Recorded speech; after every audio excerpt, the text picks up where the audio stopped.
Okay, I'm going to talk about the SYD Barrett album. So I'm wearing my SYD Barrett coat. This isn't really my SYD Barrett coat, but I'm just making an effort, okay? I'm making an effort. So, hey, just not wearing my tracksuit pants and some dodgy old Pink Floyd shirt from some tour from 1986 that I may or may not have got. So, yes, SYD Barrett. It's a whole story. There's a whole narrative around his disappearance from Pink Floyd, and people can get obsessed with that. It's kind of that idiot savant, that great genius who burnt out very brightly and left a flaming trail behind his star, shine on you crazy diamonds, so on and so forth. Brian Wilson's another one from the same sort of period, but he had like pretty much 22, 23, 24 albums out before this happened. SYD Barrett really only had one entire album with Pink Floyd, Piper at the Gates of Dawn. Then he had the track on Saucerful of Secrets.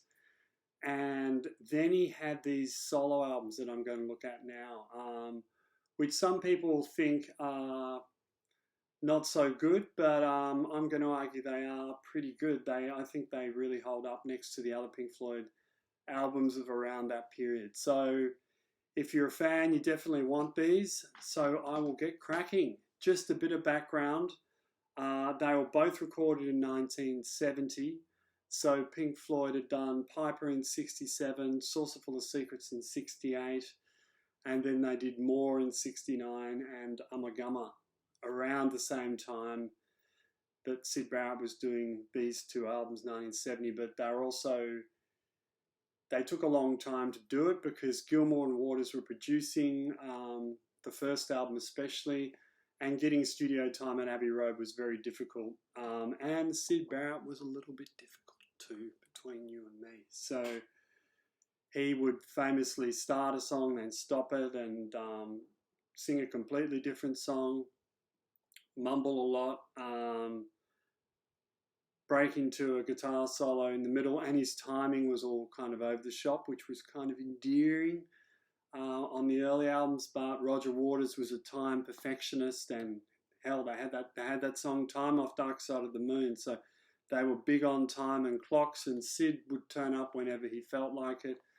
It's taking a lot of downers, a lot of mandrax, sort of to quell this awful schizophrenia and bipolar and mental disability, mental illness that was building up in him that wasn't really diagnosed. Even R.D. Laing, famous psychologist and novelist or writer, was anti-psychiatrist, actually. He was part of the anti-psychiatrist school who was saying that all this kind of scientific breaking down of mental diseases into compartmentalizing it all and being very analytical and very scientific wasn't really helpful in particular ways. So in some ways, so you needed to take a more holistic approach and listen to what the patient had to say in some ways. But I think he didn't actually see SYD Barrett, but he diagnosed him perhaps from afar, from what I've heard. So yeah, obviously SYD was suffering from a lot of mania that happened in 1967, and then by the time it's 1970, the mania was sort of dissipating, and he was just in a really bad way, a really bad state, but still able to produce what I think is some great art in that period. So the first album, the Madcap Laughs, hell of an album cover, and there's SYD on the back with his girlfriend of the time, I think Iggy or Ziggy, or I think she's Iggy. She was an Eskimo, according to some things I've read. And then you've got the cloud, SYD in the cloud. So yeah, it's a pretty distinctive cover, and super hip, collectible kind of. A lot of people who hate Pink Floyd because they're too commercial, have time for SYD Barrett. So the tortured artist is very popular, always has been, always will be. So yeah, so let's look at this album. So Terrapin is the first track, which is incredibly slow. but still very enchanting. I think it's the best word for it. So it's I really love you, I need you, there's clouds above you, crystal blue. Yeah, oh baby, my hair's on end about you. So, but it just meanders along for the first 5 minutes. But again, Sid, although he sounds very tired, one way of putting it, or the mandrakes or the downers are really kicking in, it's got an incredible mood to it. And all these songs, I think, do have this incredible mood to them. So they almost, I mean, the early album, Pipe at the Gates of Dawn, also had incredible mood and colour to it, which I think his solo stuff still has. So yeah, there's this incredible feeling of sleepiness, really, but love and sleepiness. Oh baby, my hair's on end about you. I think it's a great track. Gilmour's played this live in the last 10 years, I think. So yeah, it's a strange opening track, but it's a great song. And No Good Trying is also very Sid. The time signature's kind of going all over the shop. I know he got a band to play on this, so he's got drummers and a backing band there who I think just played over the top of what he'd already recorded, because that was the best way they thought they could do it. So they got him to play the song, and then the band would play along. And sometimes they're crossing the beat and going all over the shop, but it adds to its charm. Adds to its charm. So No Good Trying is probably one of the more popular songs on it. It's no good trying to understand while I'm not here because I'm different from you. I can't see what you pretend. Yeah, I remember all these words because they're very evocative. Love You is also, I think, one of the weaker tracks, a kind of music hall type of pastiche or homage to music hall. Honey, love you, honey, little honey, funny, sunny, in the da da da da da da da da. Sort of a Kinksy type thing. Yeah, not my favourite. No Man's Land is really good. I love that. Very evocative and moody.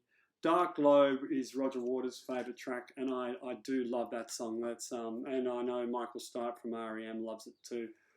Who cares? But anyway, I'm just giving you a bit of background. So that's the one that you can really feel the pain and the agony and the confusion of mental illness, of the breakdown, the disintegration of the mind. Once you miss me, wouldn't you miss me at all? But also the lyrics are incredibly poetic, incredibly poetic. I did read a book on him, about him, called An Irregular Head, that said some of these lyrics were taken willy-nilly, were taken from a whole lot of other books, which at first I thought, oh, that's not so good. I thought it was all out of his head. But then Bob Dylan does a lot of this. So, yes, I think some of the lines off this, off Dark Globe, are also taken from, or the Octopus. I think it's Octopus, which we'll talk about in a minute. But yeah, so a lot of, but yeah, Dark Globe, you can really feel the alienation from the world and from people. Won't you miss me? Wouldn't you miss me at all? And he's really singing it in a high register. There's on this alternate CD, the CD version that comes out in the box set that you can get has a different version of it. He's singing it. Oh, it's on Opel actually. I lie, it's on Opel, where he's singing a lot low and it's a lot less tortured. So this one on the album is really kind of confronting, but in a good way. Some people have said this is like a diary of a person breaking down, and we're kind of guiltily listening in, or on window shopping, Hank Williams, but yeah, we're not window shopping, we're just looking in on someone's disintegration. And so there's a bit of an uneasiness about that, whether we are voyeurs. But hey, he put the album out, and he's dead now, so we can listen to this and learn from the many varied psychological different states of being that we all exist in. The phenomenology, the way that we perceive the world, is very, very different. So this is definitely, a study in mental illness.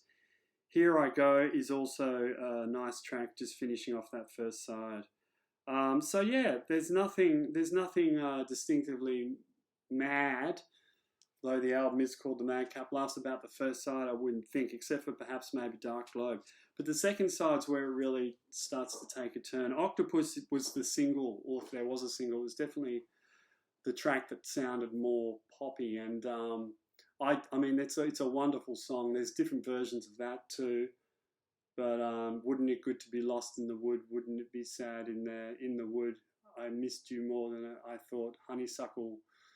I'm making a mess of this, but it's got some great work. The madcap laughed at the man on the border. So there's the title in there.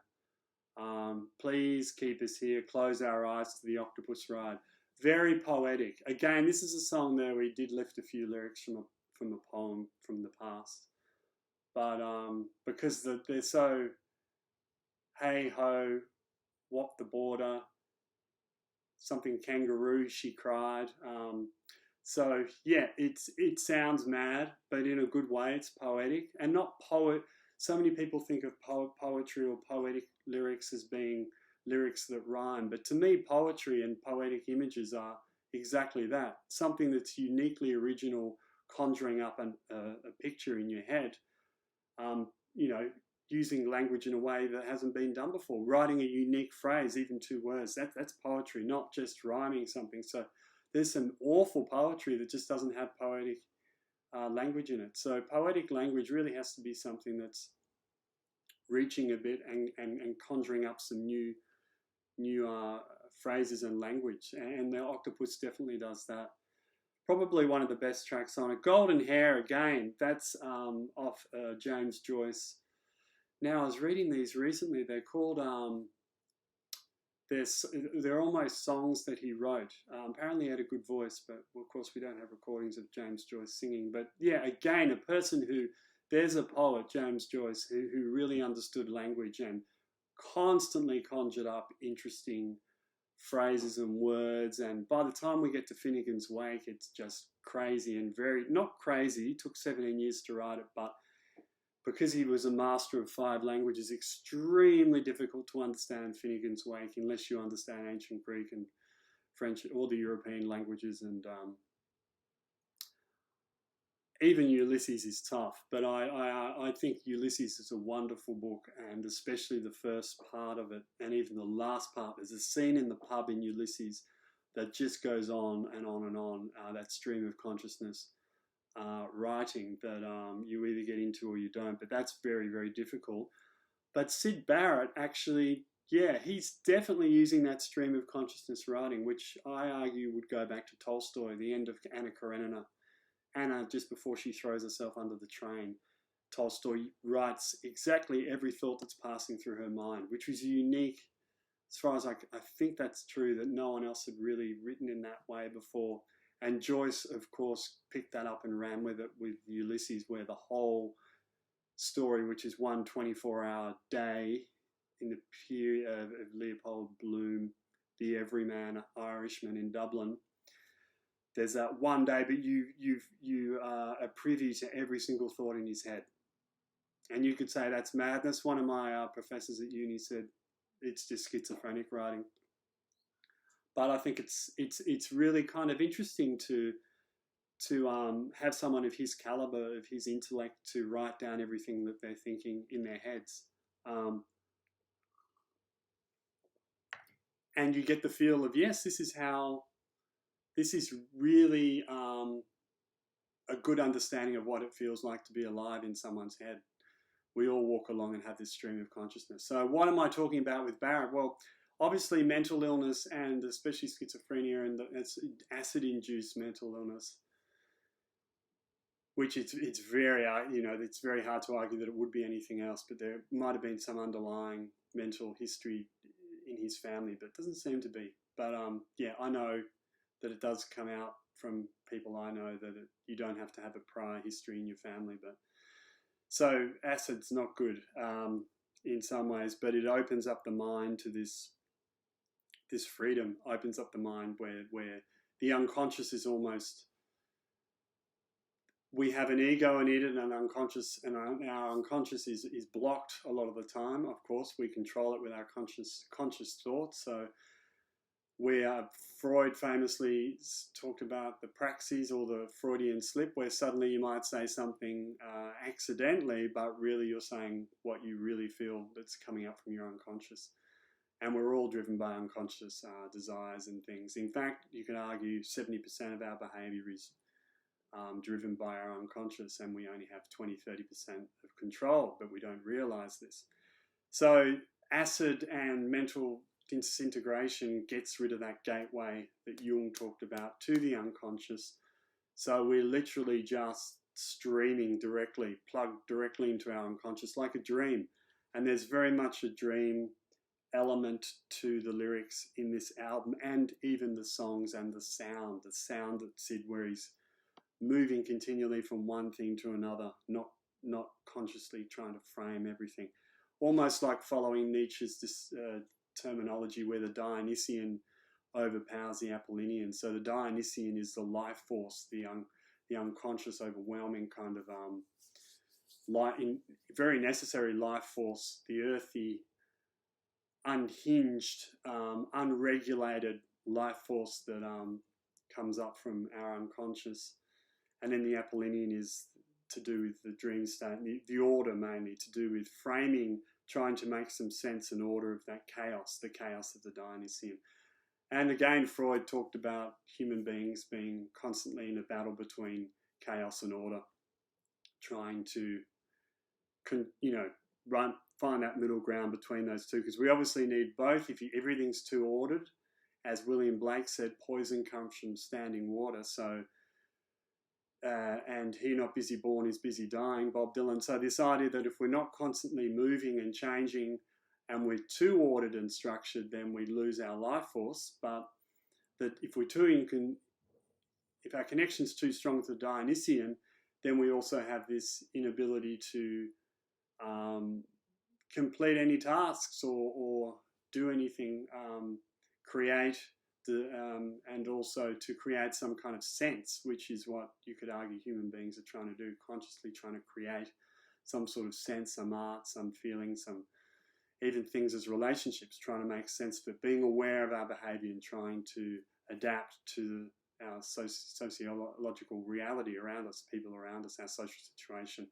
Sid certainly couldn't adapt to his social situation. So one of the first things that goes with mental illness is that inability to judge how other people perceive you and try to interact with the social world in a certain way where you are not going to be banished or rejected or misunderstood, I think is the best. So now Roger Waters and Gilmour rather reluctantly produced this album, and Gilmour, I think, was the more amenable of the two. Waters had a short fuse, as we still know, and that they just sort of fitted him in when they had time, as I say, in between recording Ummagumma. And they were probably, having said that, they were probably the best people to record him, considering the state he was in and the way he was, as I said, being directly influenced by his unconscious and very much living in the moment. So one take would be completely different from the other take. And if you get this box set, you can see the early takes there that are very different, and Opel, which I'll talk about.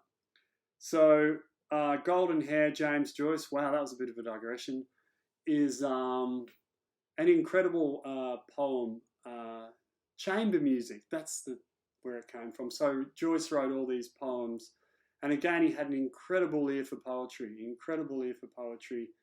and sound. So lean out your window, golden hair. I heard you singing in the midnight air, singing and singing a merry air. Lean out your window, golden hair. I've left my book, I've left my room. I heard you singing in the gloom, singing and singing a merry air. Lean out your... I've mucked that up, but there's just that beautiful image, almost a Faustian image of a person alone in their study, which Joyce would very much identify with, and being enchanted by this music outside. Again, the Apollinian and the Dionysian, and the ordered study. Faust has the same thing, the ordered study, the structured, ordered study, where we try and make sense of the world within closed walls, and the world's out there, and you can become, I can definitely tell you this, you can become very dead the more you exist in this world of books and ideas and theories, and you need to reconnect sometimes to the Dionysian, to the real, sensual, unregulated world out there. Durkheim, the sociologist, talked about the importance of regulation and also freedom and the balance between those two, and the idea of infinite horizons as being very problematic. We think we want endless freedom, but we don't. And of course, you take lots of drugs, it breaks down all the walls, you've got this endless freedom. But there's a great book, I think it's Irregular Head, where they talk about Barrett just sitting in his room around 1969, unable to do anything, or maybe 70, 71, thinking that he could do this, he could do that, he could be a painter, he could be a musician, and just not being able to act. The Hamlet predicament. So thinking too much, not being able to act. But I think in Sid's case, it was more the Durkheimian idea of infinite horizons. He had too many choices, too many options as to what he could do with his life. And so he did nothing, pretty much did nothing for the rest of his life. So it's crippling, that infinite horizons, that idea that we need infinite freedom is very worrying and difficult. And it's a Western disease almost, but I won't get into all that. So Golden Hair's beautiful. It's Sid adapting James Joyce's chamber music, the poem there, to his own musical backing. And I didn't know that till quite a bit later, but it's incredibly well done. And I think Roger Waters might be banging a gong or fondling a gong at the end of that song. Probably one of the best tracks on it. Long Gone is fantastic too. She was long gone, long, long gone. Da, da, da, da, da, da. Again, he sings in a really low register. He's got an incredibly deep and evocative voice, Barrett, which he didn't use in the early Pink Floyd albums, or maybe it's all the medication he's on, but really deep, disturbing, dark, very dark, deep voice. She took a long, cold look at me. It's almost in case. Yeah, so these are three songs in one. They're sort of joined together. She took a long, cold look, feel, and if it's in you. And feel's the one where he starts off, yes, I'm out of tune and and a lot of people gave Gilmour flack for putting that on the album, saying that he's glorifying or what's the word I'm looking for? He's kind of not, sort of glorifying and making fun of Sid's illness by leaving that on there. But yeah, who knows? Some of that theory might be true, because the album Opel, what I'll talk about in the middle, that title track Opel was recorded for these sessions. That song Opel, and to me, that's one of the most incredible songs anyone's ever done, let alone Syd Barrett. That's the one that ends with I'm dying, I'm living to find you. Goes on, and this incredible coda at the end, and it's heartbreaking and very disturbing, but incredible. He had incredible ability to get across to people the emotions that he was going through music, which is what we all want to do. So Feels on there. That's a track where he does stops and starts at the beginning and stuffs it up and makes a bit of a mess of it, and they left that in. And then the final track, Late Night, is my favourite probably.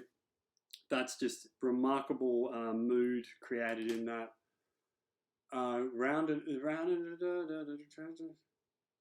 Yeah, the great slide guitar too. I'm not sure if Sid's playing that. It could even be Gilmour, but probably Sid. But yeah, it's probably my favourite track, the final track on the album, which is great. So the whole album, really, bar that Love You novelty song on the first side, it's remarkable that this album all came together. And I just noticed here the cover and design were by Hypnosis, who did do the Pink Floyd albums. So, and does say produced by Malcolm Jones. Oh no, except, so one's produced by a few, and then the rest are Gilmour and Waters. So definitely recommend that. So this is kind of my multicolored Syd Barrett acid tripping jacket that might actually smell a bit after all these years, but yes, this used to be, when I put this jacket on, it's time to get out there. Not out there, I'm not encouraging anything, but trying to experiment, perhaps. So, yes. Now, the second album I don't have on vinyl, but I've got it on CD. It's called Barrett. So, again, that's his artwork on the front. And this album's good too. A lot of people say this is the lesser of the two, but I really like this. I think, again, Rick Wright from Pink Floyd is on organ or keyboards on a lot of this, and it adds another different sound to it. But Baby Lemonade's the big track, which again is a little bit insane, but an incredible lyric on it. Please, baby lemonade. Obviously not the chorus, but I'm screaming, I met you this way, you're nice to me like ice. In the sad town, cold iron hands clap the party of clowns outside. Rain falls in grey far away.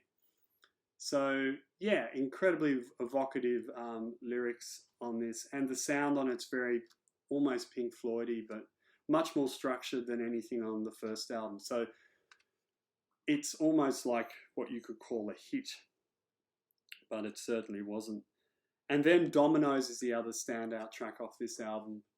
It's an idea, someday you and I and Dominoes, the day goes by. It's got an incredible dark, and I've used that word before, but a lost, dark, overcast, claustrophobic type of feel to it. Some great keyboards with Rick Wright that add to it. And I mean, it's just a beautiful song. This album to me has some incredible songs on it. Wined and Dined is also a really nice song that could have been on a Pink Floyd album, perhaps. We've got the very, very disturbing song Rats, Rats, Rats, Lay Down Flat. Yes, yes, yes, yes, lay down flat. You say you're unloved, but we know about that.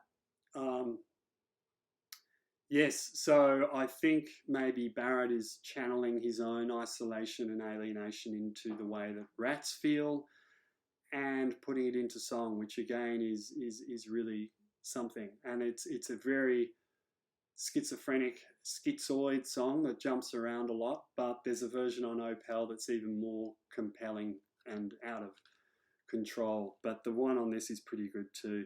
Maisie's where he's singing really low. He does sound like the How Computer in 2001 when they go in and the astronaut, what's his name? I love that film too. This is outrageous. Here, or the astronaut goes in and deprograms Hal, and his voice gets lower and lower, and this is just Barrett going, Maisie, Maisie. So, to a bluesy accompaniment, but it's very evocative and works. Gigolo Aunt, again, is a very poppy song, which with a Rick Wright playing a kind of keyboard solo on that. You know that you are gigolo, aren't you? You're a gigolo, aunt, of course. And Waving My Hands in the Air is nice. Nothing great about it, though. And Effervescing Elephant is a sort of novelty tune that I used to love when I was a kid. The effervescent elephant, tiny eyes and great big trunk, which whispered to the tiny, very whimsical type of, just trying to think, fairy tale type of song that he did do with Pink Floyd. So, yeah, that's worth it. It's a good kind of end track to it because this would be the final album that he ever did. So that's probably a good way to sign off in some ways. Although I think Opel, the song, is incredible and should have been on there. So all up, yeah, I recommend this album. And the bonus tracks on this box set version are great too. But speaking of bonus tracks, we need to go to Opel, which a friend of mine bought when we were 15, and it was my first introduction to his music. So it was a rough introduction because, yeah, the quality, the sound, these are obviously outtakes of 2 albums that were made when Barrett was very rough and ready recording. So these are really rough, but except Opel, the first track, which is one of the greatest songs ever written or recorded. Incredible production. It's just him with an electric guitar. It sounds like it's not even plugged in. because you're really hearing a lot of the pick on the strings that you hear when you play electric guitar on your own. But it just goes on and on. And as I say, the end section, there's a coda that I'm living, I'm dying, I'm trying to find you, which is just haunting. And in the predicament, in the state that he was in, why this was left off the first album, Gilmour. I think you were trying to sabotage his career, perhaps because Pink Floyd were going through the doldrums there a bit, and they probably didn't want Sid. They had a lot of fans out there saying he's better than Floyd, but anyway, they didn't have to worry about that in the long run.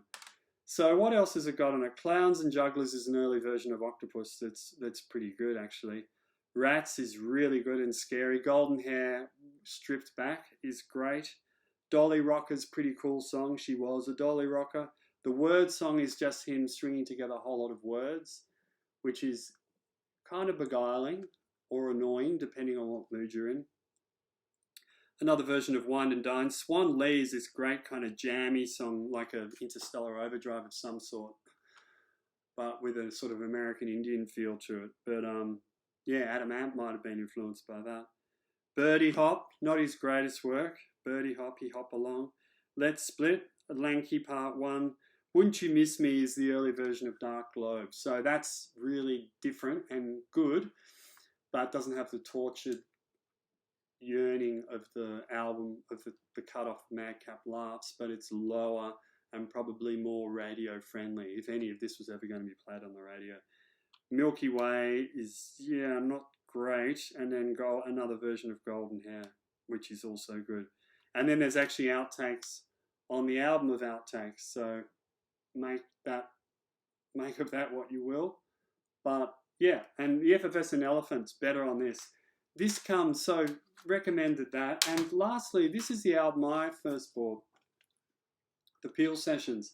And I reckon this is great. It's only got 5 songs on it, but it was recorded in the same year that he recorded those 2 albums, so 1970. And it's got, the lineup is Syd Barrett, David Gilmour, and Jerry Shirley. So, but to me, it's very stripped back, and he really seems to be making an effort. And obviously, it's, you know, there's lots of different takes on this. It's very much done. So it's got Terrapin, the first song off Madcap, which is really nice, stripped back.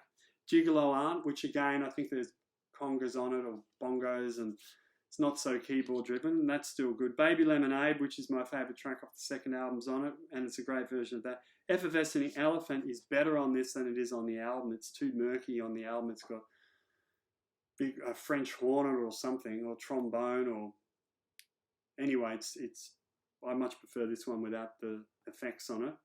And Two of a Kind's a great song that isn't on either album. So Can't You See with Two of a Kind.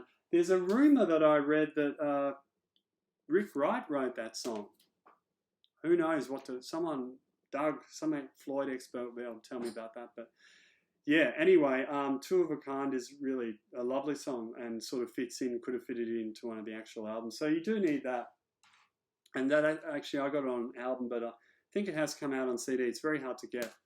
But I'm sure now on Spotify you can get all this stuff. But so overall, Madcap Laughs is probably the one that you really want.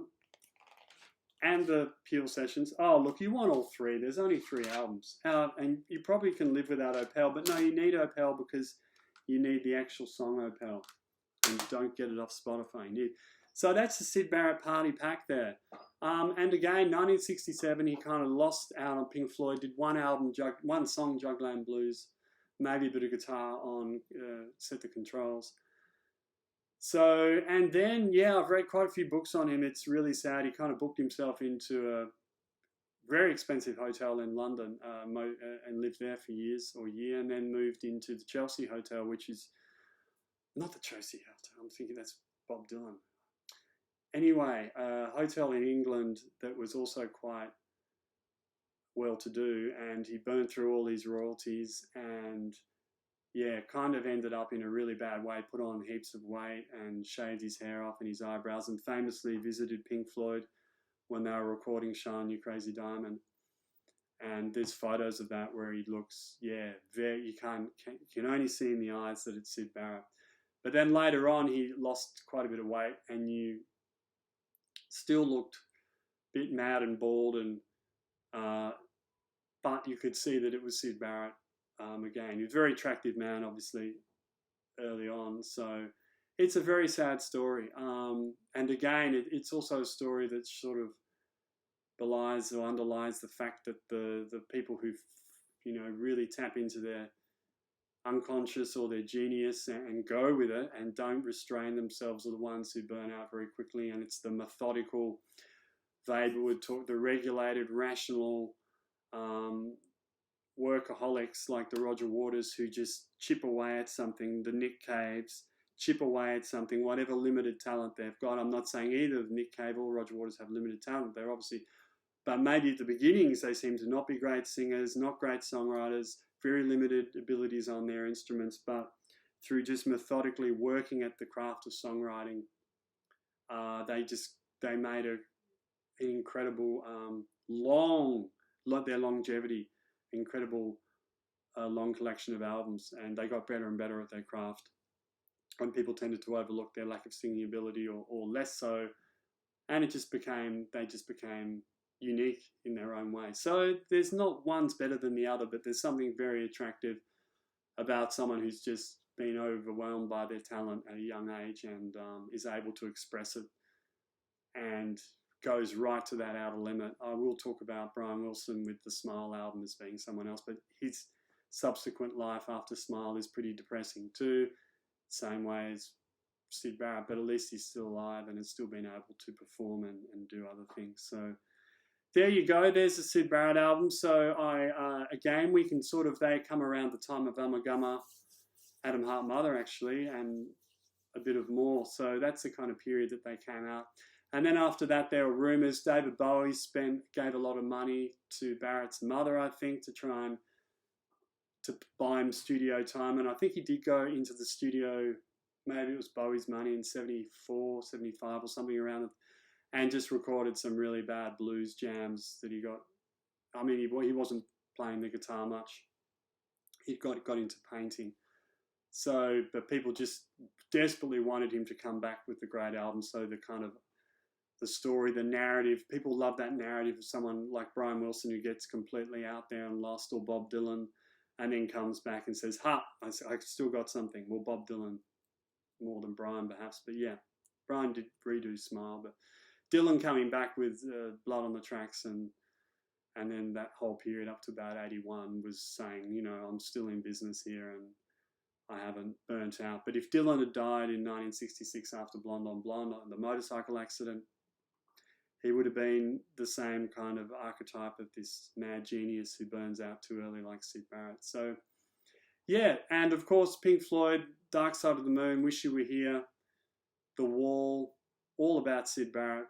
So they really got fixated on it. But yeah, someone wrote, maybe I thought of this, but maybe someone wrote it. Yeah, Shine You Crazy Diamond is really like a eulogy, a requiem to their former bandmate. And if you listen to it in that, it's an extraordinary piece of music, which I'll talk about. But they are able to articulate Waters very well with the lyrics and the sadness to that whole album. And also the fame game, as Van Morrison whines on about. But Syd Barrett, a lot of people have said that he didn't want to be a pop star, and when they suddenly became very successful, he desperately didn't want it. And Nick Mason has said that he regrets the way they pushed him to be a pop star, and maybe that contributed to his breakdown when they went to America. He just, lost it, and famously appeared being interviewed by Pat Boone or somebody where he just didn't answer, just sort of stared back at them. So, yeah, it's Pink Floyd, certainly their best albums were directly in a conversation with Syd Barrett and that idea of the lost creative genius. And we all have that trajectory where we start painting pictures when we're young and drawing and writing and doing all these creative things. And that's just natural when you're young. And then a lot of people just kind of stop because you keep doing it, but no one's really interested. Your mum and dad, which would always be interested in your paintings or your pictures, stop, and you've got to go out in the world and try and sell it. The cash nexus that Marx talks about, try and sell your art, and I certainly understand it's very difficult. But yeah, if you're driven to do art, you're just going to keep doing it. So, and Syd Barrett certainly painted right up till the time he died, which was in the 2000s. So he seemed to have some kind of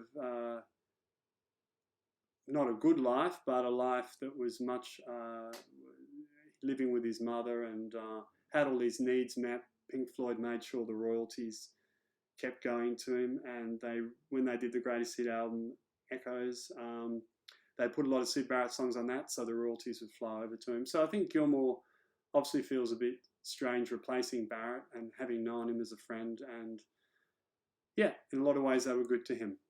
But that's a different story. So Syd Barrett, that's over, and I guess the next one will probably be moving on to Dark Side of the Moon, which has been talked about so bloody much that I'm going to have to come up with a really fresh angle on that one. But we will see. So enjoy that, hopefully, and I will see you next time.